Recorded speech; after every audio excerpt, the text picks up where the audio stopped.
front door creaked open just as the sun dipped below the trees. Talia Reynolds stepped inside, still wearing her worn-out school backpack. Her shoes were muddy, her hair clung to her cheeks from the rain, but in her hand, dry and pristine, was a manila envelope with a red ribbon stapled to the corner.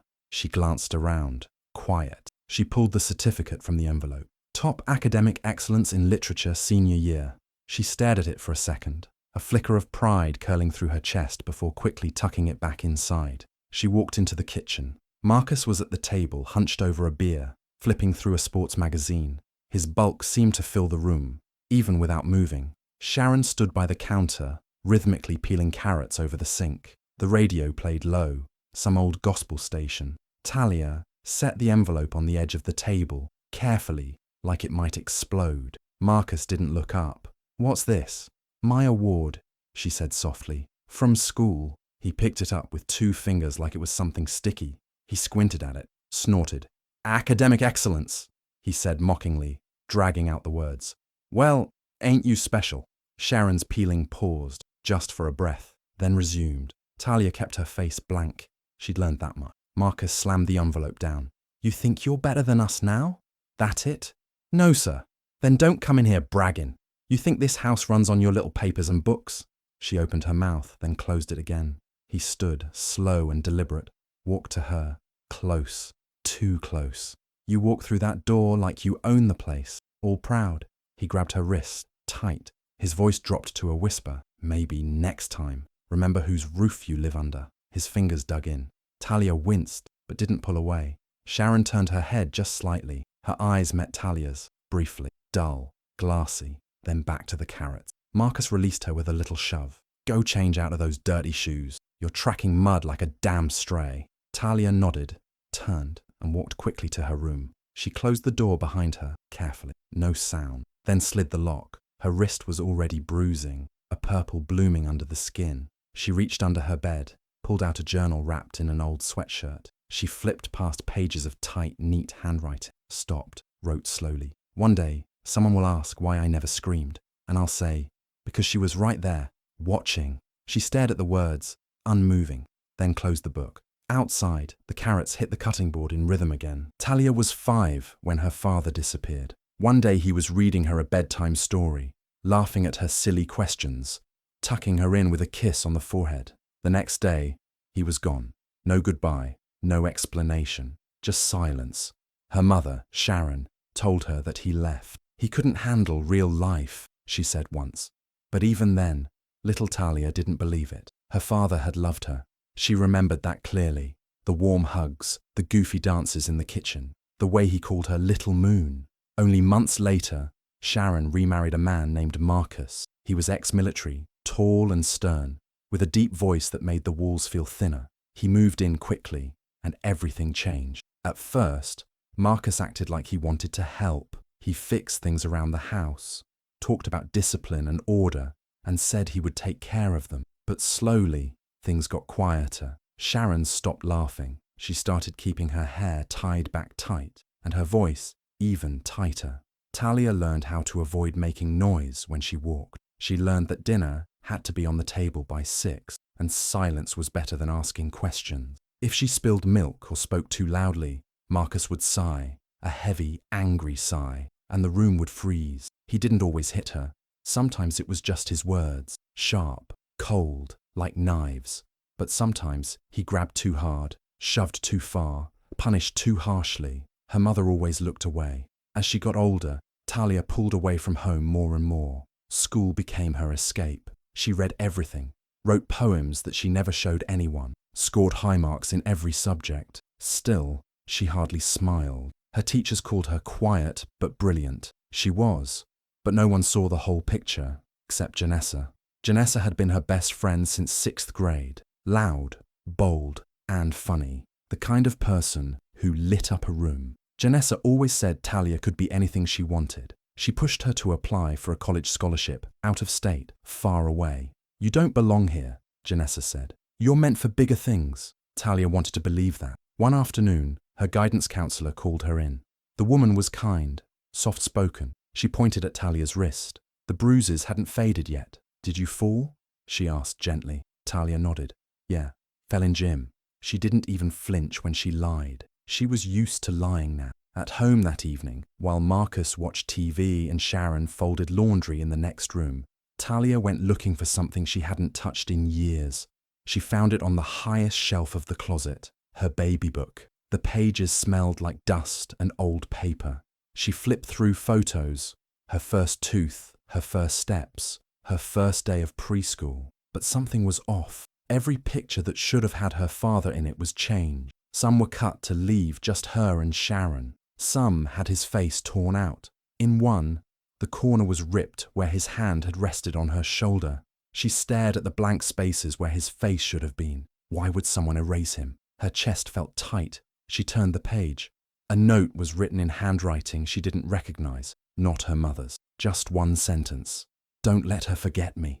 She stared at the words until they blurred. Someone had wanted her to remember, but someone else had worked hard to make her forget. The letter came on a Thursday afternoon. Talia had just gotten home from school when she saw the envelope in the mailbox. Her name was printed in bold, clean letters. The return address was from the university she and Janessa had dreamed about, the one 3 states away. She tore it open in her room with shaking hands. Inside was a full scholarship offer.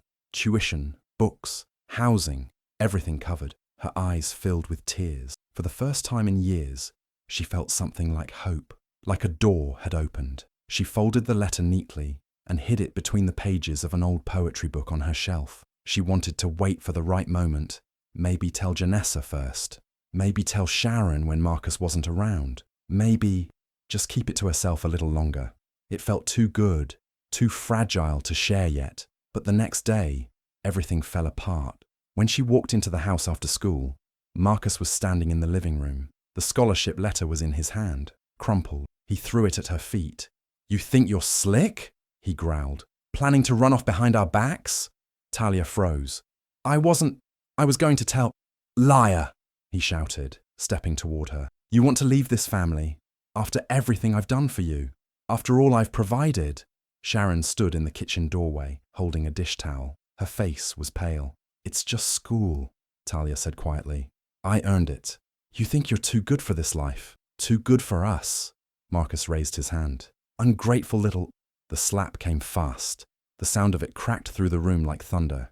Talia staggered back, her cheek burning. Sharon gasped. For a second, her eyes locked with Talia's.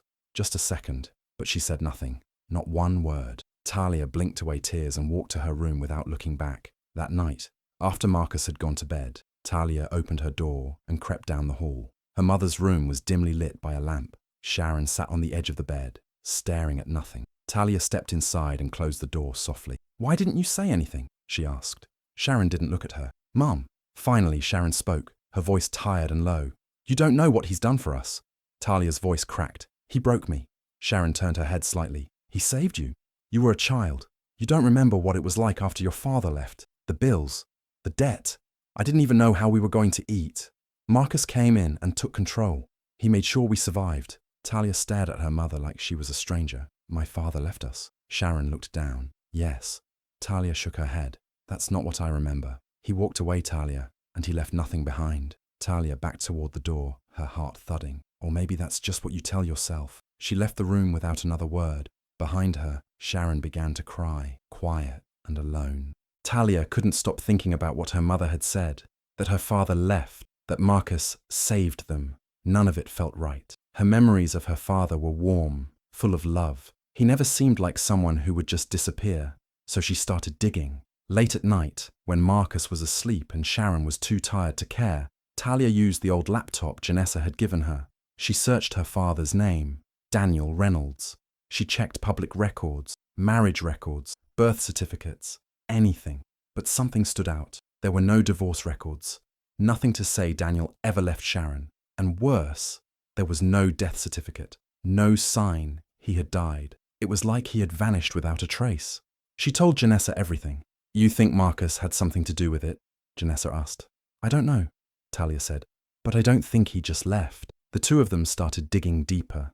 Janessa had access to the Old Town Library archives through her uncle. They searched newspapers from over 10 years ago, around the time Talia's father disappeared. That's when they found it. A small article buried in the back pages. A man named Daniel Reynolds had filed a police report accusing Marcus Caldwell of harassment and threats.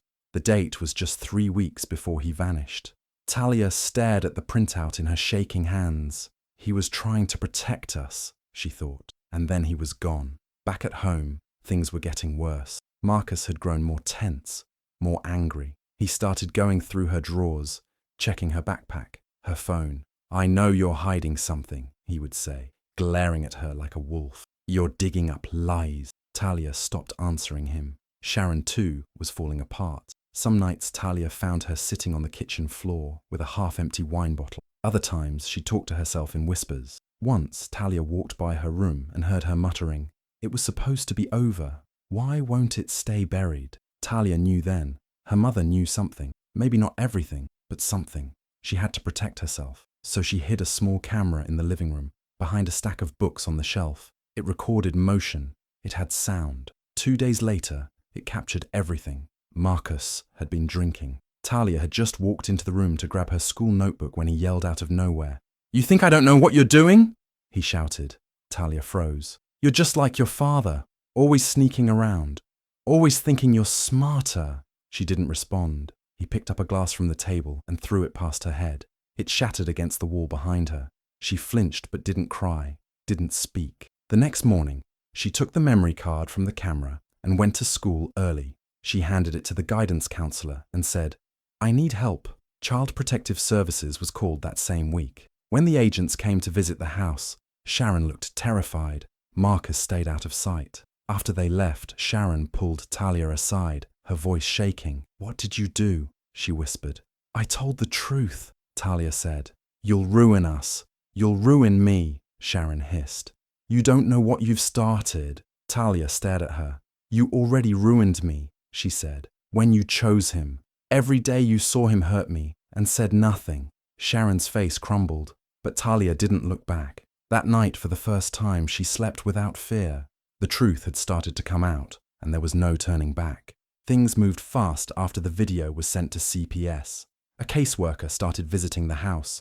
They asked questions, took photos, spoke with Talia alone. For a moment, it felt like something might finally change. But then, one morning, Marcus was gone. Sharon told the caseworker that he left for work, said he got a last-minute job out of town and wouldn't be back for a few days. Talia didn't believe her. Something felt wrong, too quiet, too calm. That night, while her mother was asleep, Talia went to her bedroom door and listened. Nothing. She quietly slipped inside and walked to the small drawer that Sharon always kept locked. It was where she kept old bills and papers. Talia had stolen the spare key weeks ago, just in case. Her hands shook as she unlocked the drawer. Inside were folders, some old pictures, and one worn-out brown notebook wrapped in a rubber band. She pulled it out and opened the first page. Her heart stopped. It was her father's handwriting, Daniel Reynolds. The notebook was his journal. Talia sat down on the floor, flipping through the pages. Her father had written about her, about how much he loved her, how worried he was. There were entries about Marcus, how he didn't trust him, how Marcus had threatened him. Then she reached the last page. The final words hit her like ice. She said she'd protect Talia. "I just need her to keep that promise." Talia stared at the sentence for a long time. She, her mother, her father had trusted Sharon. He thought she would keep Talia safe, but something had gone terribly wrong. Suddenly it all made sense. Sharon had chosen Marcus. Maybe not just for love, maybe because of fear or money. Talia wasn't sure which was worse. The next morning, she put the journal in her backpack and waited for Sharon in the kitchen. When her mother walked in, Talia placed the journal on the table. Sharon froze. "You knew," Talia said. "Talia, you knew what he did to my father. You let him hurt me too." Sharon sat down slowly. Her face looked tired, older than ever. "He said he'd ruin us if I talked. I didn't know what to do. I didn't know how to survive." Talia's voice was cold. "So you let me suffer, so you could survive." Sharon started to cry, but Talia didn't move.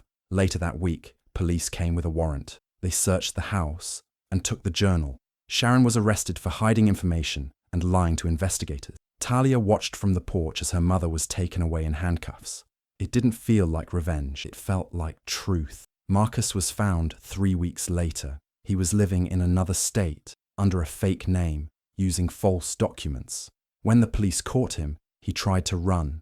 They found old evidence, fingerprints, a buried report from Talia's father, and now, the journal. With DNA testing and witness accounts, it all came together. It was clear Marcus had something to do with Daniel Reynolds's disappearance. He had taken a father from his daughter and forced silence onto a family. Now it was over. Now, the courtroom was full. Talia sat on the witness stand, her hands calm in her lap. Her voice didn't shake as she told the truth, not just about what Marcus did to her, but about what her mother allowed. She looked directly at Marcus when she spoke. She didn't cry. She didn't scream. She just told her story. When the trial ended, Marcus was sentenced to many years in prison. The judge called his crimes deliberate and cruel. Sharon, her mother, didn't fight the charges. She pleaded guilty. The court gave her a shorter sentence because she finally told the truth, but she lost all parental rights. She was no longer allowed to contact or care for Talia. Talia didn't go back to that house. She moved in with Janessa's family for the time being. Janessa's mom gave her a room, food, safety. For the first time, Talia felt what a home could feel like. Warm, gentle. People at school found out. At first, Talia feared the whispers, the pity. But something else happened. One of her teachers started a fundraiser to help with her legal costs. People donated. They wrote kind notes. Even neighbors she didn't know well sent cards with messages like, "We're proud of you, and you're brave." Talia started therapy. At first it was hard. She didn't know how to talk about her pain, not out loud. But the therapist helped her feel safe, helped her understand that none of it was her fault. She began journaling again, but this time, not because she needed to hide. Now she wrote to heal, to grow. She wrote about her dreams, about her father's smile, about the sound of rain on the roof. One afternoon, a letter came in the mail. It was addressed to her. The handwriting was neat, careful. It read, "Dear Talia, I am your father's sister, your aunt. I've been looking for you for 12 years. I never stopped." Talia read it 3 times. She held the letter close, not knowing whether to cry or laugh. They made plans to meet. When they finally did, her aunt held her for a long time. Neither of them said much. They just cried, silently, for everything they lost, for everything they could still build. Talia knew healing wouldn't be quick, but she also knew one thing. She wasn't alone anymore. The campus was quiet that morning. Soft wind moved through the trees, and sunlight warmed the stone bench where Talia sat, her backpack beside her. She pulled out her old journal, the same one she used to hide under her bed back home. The pages were worn, the corners bent, but inside, her voice still lived. She opened to a blank page. For a long moment, she just looked at it. Then, with a steady hand, she began to write. "I used to dream about being rescued. I used to wait for someone to come, to see, to hear, but no one did. And so I became the person who saved me." She paused, then added, "This peace I feel, it's not perfect. It still hurts sometimes, but it's real, and it's mine." She closed the journal gently and held it in her lap. Above her, the sky stretched wide and open. She looked up, letting the sun fall on her face. She smiled, small, quiet, not for anyone else, just for her. Thank you so much for staying with the story till the end. If it touched your heart, don't forget to like, share, comment, and subscribe for more powerful stories. See you next time. Bye for now.